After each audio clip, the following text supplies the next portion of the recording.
right, well, good afternoon, everyone.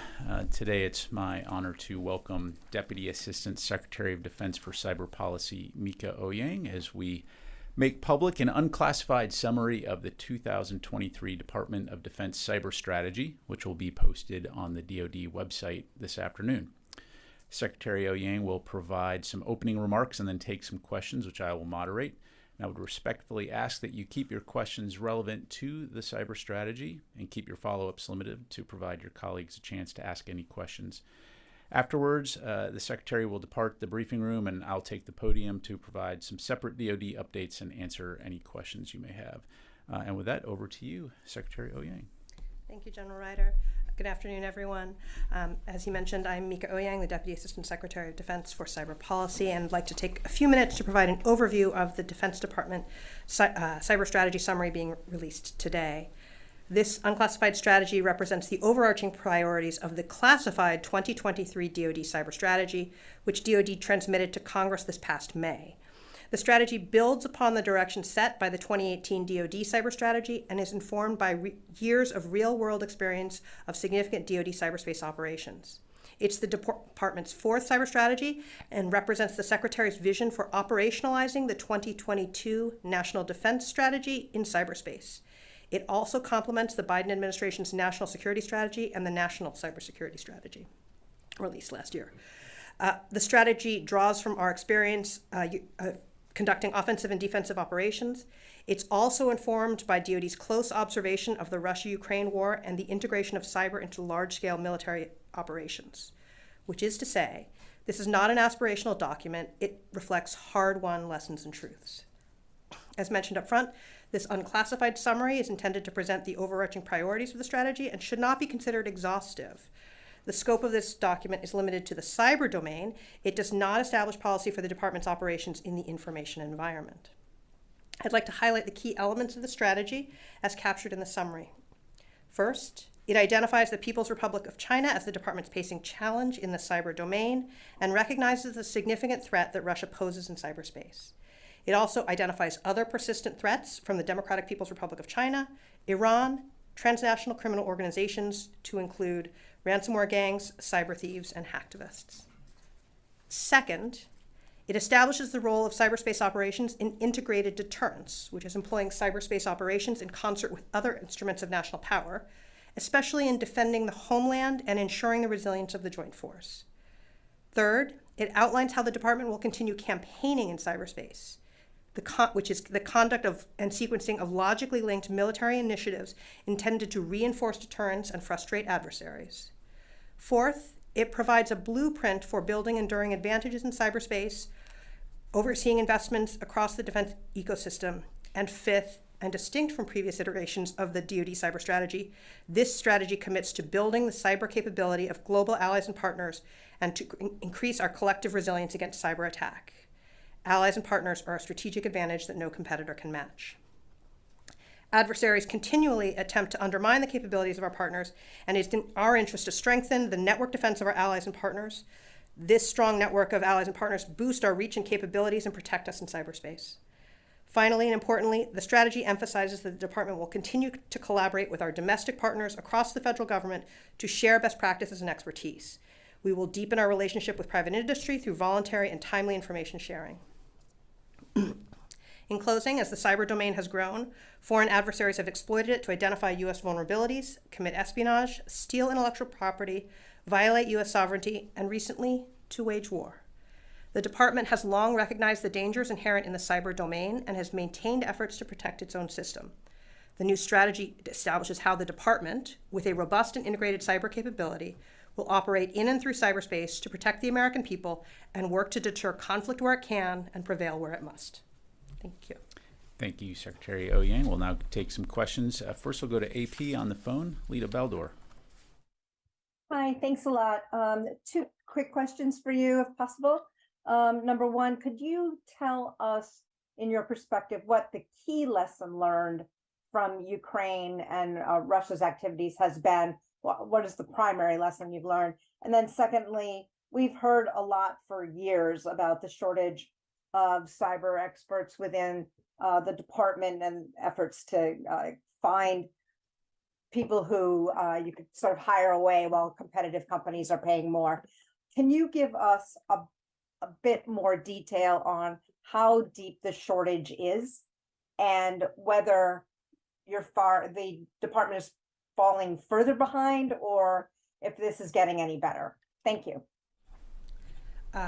Thank you for that. First, on Russia, Ukraine, and the main lesson learned here is that I think prior to this conflict, there was a sense that cyber would have a much more decisive impact in warfare than what we experienced. What this conflict has shown us is the importance of integrated cyber capabilities in and alongside other warfighting capabilities. And that is consistent with the approach in the NDS on integrated deterrence and is an important lesson for us to think about, that cyber is a capability that is best used in concert with those others and maybe of limited utility when used all by itself.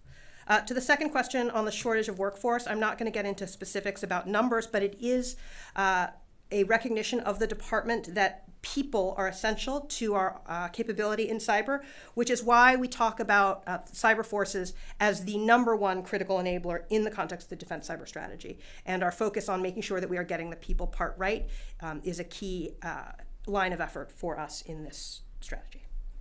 Thank you, ma'am. We'll come into the room here. Oren? Two questions. I'm going to quote from the unclassified strategy. The department will also use cyberspace operations for the purpose of campaigning, undertaking actions to limit, frustrate, and disrupt adversaries' activities below the level of armed conflict, and to achieve favorable security conditions. First, what do you mean, and can you describe cyberspace operations as part of campaigning, and then how do you define favorable security conditions? And then my other question is, it repeatedly talks about defense forward. What is that? Is that a euphemism for offensive cyber operations? Because there's nothing about offensive cyber ops, and that must be part of the strategy. Yeah. Let me answer the second part first, which is that on Defend Forward, and as we talked about in the 2018 cyber strategy, as we talk about Defend Forward and the recognition that we cannot simply defend our way out of a problem, there is a recognition that we will, as the department, need to disrupt adversary malicious cyber activity coming at the United States, and we have been doing so. And we do that not only as the Department of Defense, but as part of an integrated effort with our interagency colleagues. So, yes, on that one. Sorry, can you repeat the first question? Yeah, I'll read the quote again if it's okay. The department will also use cyberspace operations for the purpose of campaigning. Can you just better define what that is or what that looks like? Yeah, so to go back to a phrase that we used in the 2018 cyber strategy, which I think underlies this campaigning concept here, we talked about persistent engagement here. One of the challenges is that the cyber domain is one that is constantly being updated, patched, modified as technology changes. So outside of an armed conflict, there is a need for us in the department to remain engaged with the cyber domain, to be able to deny adversaries advantageous positions for themselves within the cyber domain. Thank you very much. We'll go back out to the phones. Georgina from Inside Defense. Hi, thank you very much for this briefing. For my question, the strategy mentions that to strengthen the DIB, the department plans to prioritize new technologies. What areas will these new technologies be focused on? Yeah. Thank you for that question. I'm not going to get into the specifics of particular technologies, but I would just say that as we have seen adversary tactics and techniques change and evolve, there are technologies, as we think about as part of, for example, a zero trust architecture, that would enable us to better identify malicious and anomalous behavior on DoD networks, and we are interested in the development of those technologies, among others. Okay.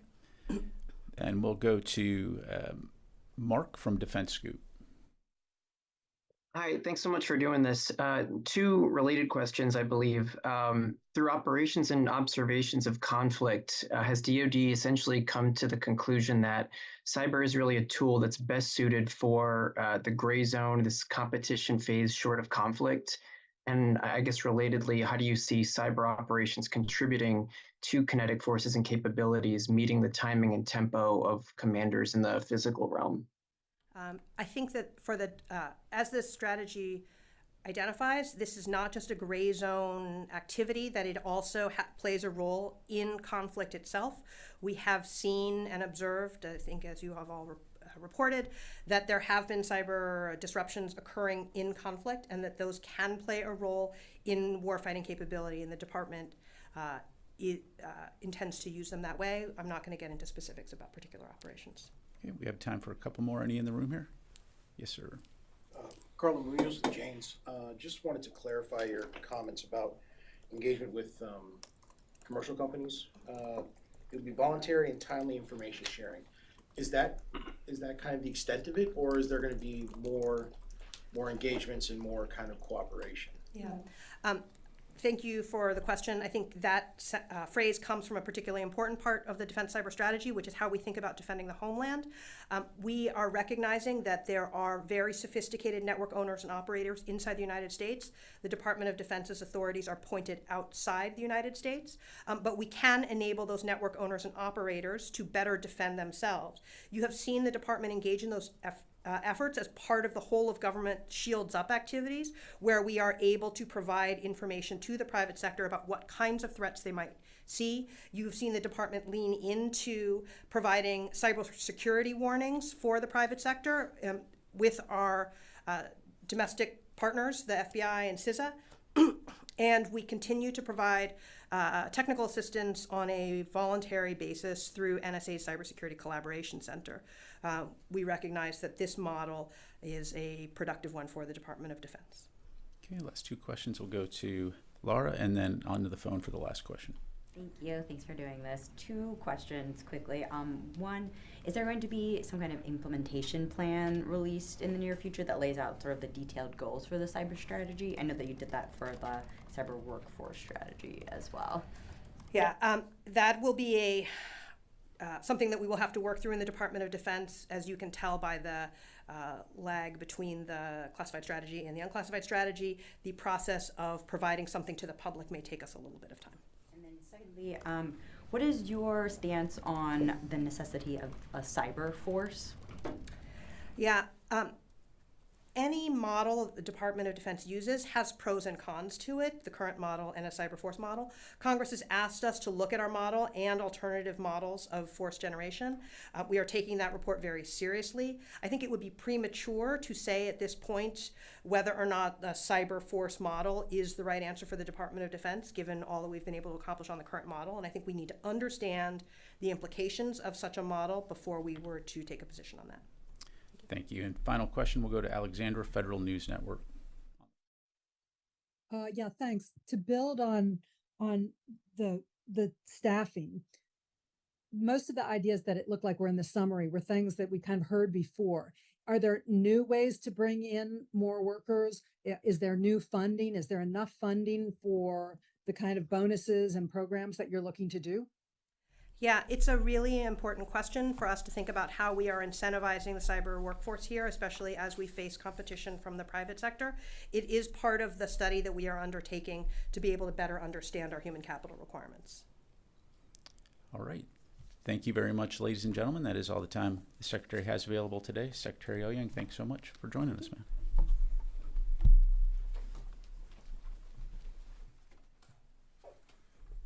All right. So just a few things to pass along at the top, and then we'll get right to your questions. Again, I want to thank Deputy Assistant Secretary of Defense Eoyang for taking some time today to provide details on DoD's cyber strategy. So first, a quick update on Red Hill. Recently, the department notified Congress that defueling the Red Hill bulk fuel storage facility in Oahu, Hawaii, will not adversely impact DoD's ability to support military operations in the U.S. Indo-Pacific Command Theater. The Defense Logistics Agency has taken actions to reposition fuel within the theater where it can better support U.S. Indo-PACOM fuel requirements. This notification was in accordance with the FY23 NDAA, which required the Secretary of Defense to notify congressional defense committees prior to the department beginning the defueling process. With notifications complete, Joint Task Force Red Hill is now scheduled to begin defueling the storage tanks on October 16. This achievement reflects the department's ongoing commitment to defuel and ultimately close the Red Hill bulk fuel storage facility while upholding our responsibility to ensure the readiness of our armed forces. In other Indo-PACOM news, Acting Undersecretary of Defense for Policy Masasha Baker will depart today for meetings and engagements in Hawaii, the Republic of Korea, and Singapore. During her trip, she'll meet with leaders from Indo-PACOM and the Defense POW MIA Accounting Agency. She'll co-chair the 4th meeting of the Extended Deterrence Strategy and Consultation Group with our Korean allies, and she'll co-chair the Strategic Security Policy Dialogue with her Singaporean counterpart. Secretary Baker's engagements will serve to reinforce the DoD's broader efforts to work with regional allies and partners to promote and ensure a safe, secure, and stable Indo-Pacific region. I would encourage you to visit defense.gov for updates on Secretary Baker's travel this week. Also taking place in the Pacific, Exercise Cartwheel 23 started today in Fiji. This is an annual multilateral exercise co-sponsored by the U.S. Army Pacific and the Republic of Fiji military forces. Approximately 150 personnel from the U.S. Army will participate in Nassori Highlands Training Area, at Nassori Highlands Training Area. Exercise Cartwheel includes maneuver exercises, humanitarian assistance and disaster response, and stability and support operations activities alongside the Republic of Fiji military forces and multinational partners from across the Oceania region. This exercise will strengthen alliances and partnerships while generating readiness for crisis and conflict response in support of a free and open Indo-Pacific. And finally, Secretary Austin and Deputy Secretary Hicks met with the Defense Policy Board today in a closed classified session. Both leaders briefed the board members on the current landscape of global security challenges and opportunities, sharing insights gleaned from their most recent travel to the Indo-Pacific region. The leaders thanked the board members for dedicating their time and expertise to provide independent and informed advice, opinions, and recommendations on matters concerning defense policy. And an unclassified readout from this month's policies board will be published on defense.gov.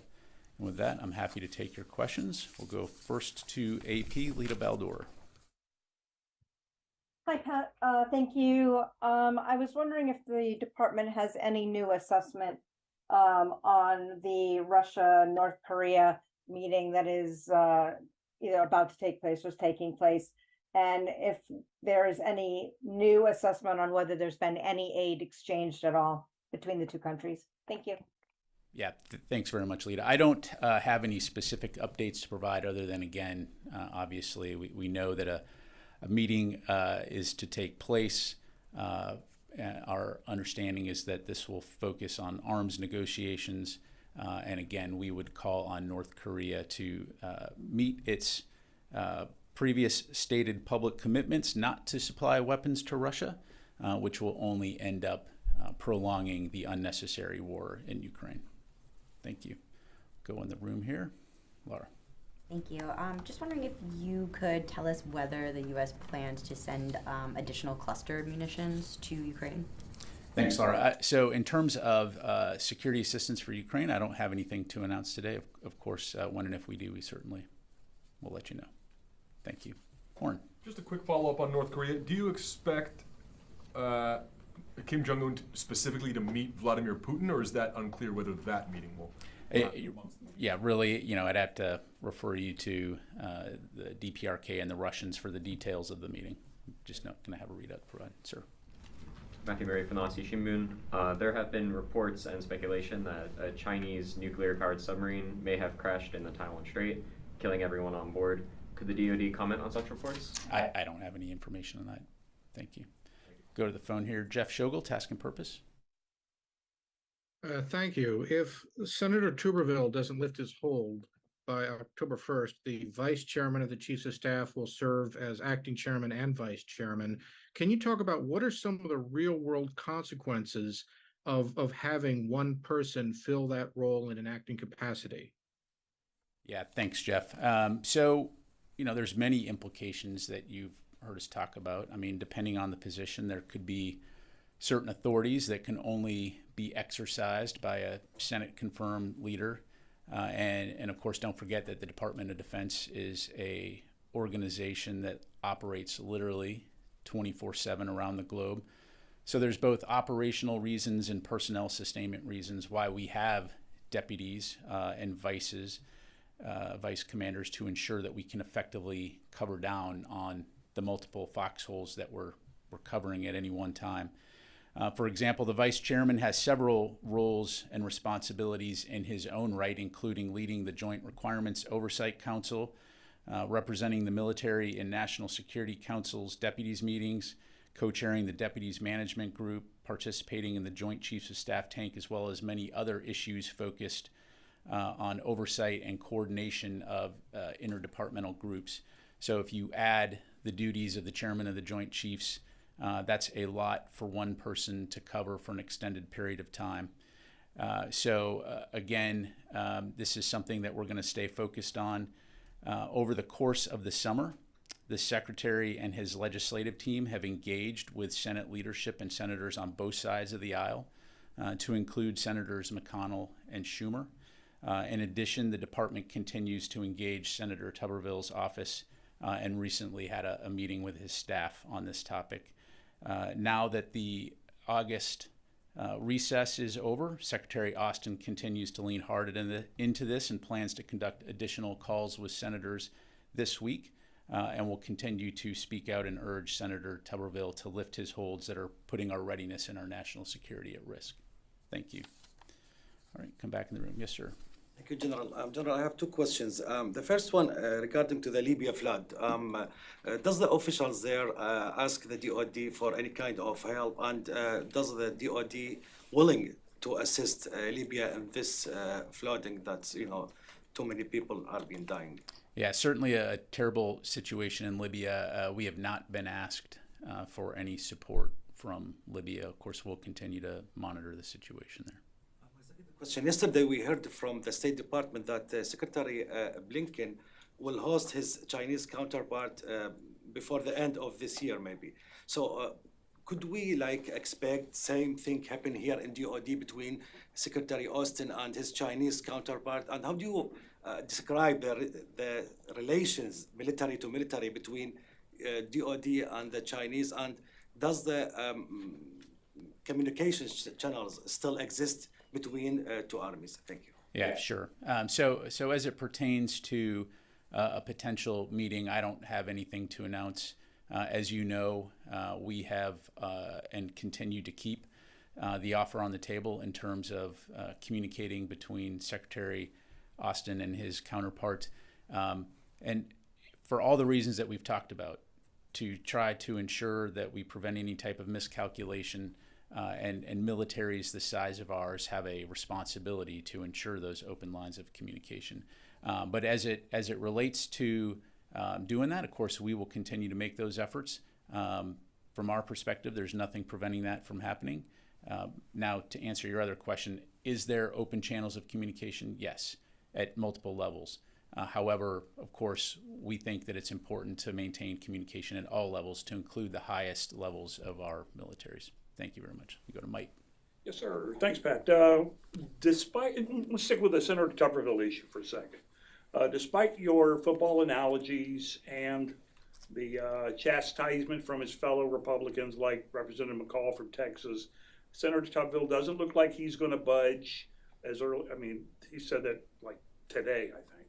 My question is this: so what's more important to the Secretary, getting these generals and admirals confirmed, or subsidizing elective abortions for the troops? Yeah, so we're not subsidizing abortions, just to be clear on that. What we're doing is we're providing equitable reproductive health care for all of our service members. The department does not pay for abortions. We don't pay for in vitro. What this is doing is facilitating access, which a service member would have had previously, since it was they could live in a state that they could receive those services that they pay for on their own. But again, if you are now assigned to a state where those types of services are not available, we're not going to pay for those services, but what we will do is we will, just like we would if you were stationed overseas, get you to a place where you can then pay for those services. And again, this goes back to ensuring that there is equitable health care for these federal service members across the board. So does that answer your question? No. I mean, what's more important? I mean, however you describe what's most important? Yeah, what's most important for the Secretary of Defense? Have to make a choice at some point. The Senator? The Secretary. Well, what's most important to the Secretary of Defense of the United States of America is ensuring that the United States military can protect and defend this nation, and that means having service members that receive the training, the equipment, the health care, and all the services that are required in maintaining an operationally ready force. And what we don't want is a force of haves and have-nots, where some people are going to have access and some people are not by virtue of where the military assigned them. Period. Dot. All right. Let's see. We'll go to any other questions here. We'll go back out to the phone. All right. Let's go to Georgina inside defense.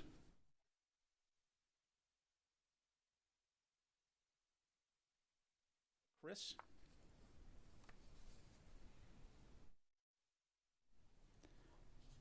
Did we lose the phone? Okay. Any other questions here in the room? All right. Thanks very much, everybody. Appreciate it.